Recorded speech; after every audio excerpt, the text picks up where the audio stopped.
ஐயா உங்களுக்கு பணம் கொடுக்கணும் வீட்டுல இருந்தேன், அதுக்குள்ள மழை வர மாஞ்சி தண்ணி கட்ட வந்தையா. யோ உன்கிட்ட காசு கொடுத்ததுக்கு நான் சுடுகாட்டுக்கு தான் வசூல் பண்ண வரல, முதல்ல காசை கொடுத்து தொலையா. ஐயா பொம்பளை சனம்லாம் நிக்குது, செத்த போனாங்க. யோ நல்லா தான் விவசாயம் பண்ணி லாபம் பாக்குறீங்க, அப்புறம் இந்த காசை கட்டினா என்ன? இந்த மண்ணை இந்த மழையை நம்பி இருக்க விவசாயிக்கு எங்கயா லாபம் இருக்கு? காசு கூட இந்த 3500 4000 கொடுத்துருக்கோம், உனக்கு என்ன கணக்குல தெரிய போகுது? இவ்வளவு லாபம் தான். யோ அடுத்தாடி கரெக்டா கட்டிடு. பணம் சங்கடப்படாம போங்க தம்பி, கண்டிப்பா கட்டிடுறேன் தம்பி.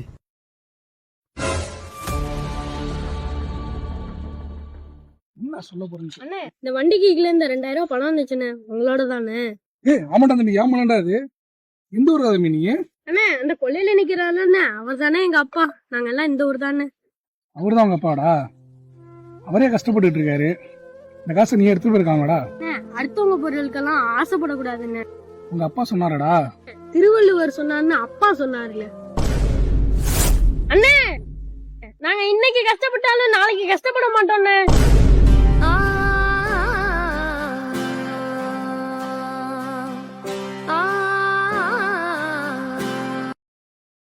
Download ShareChat.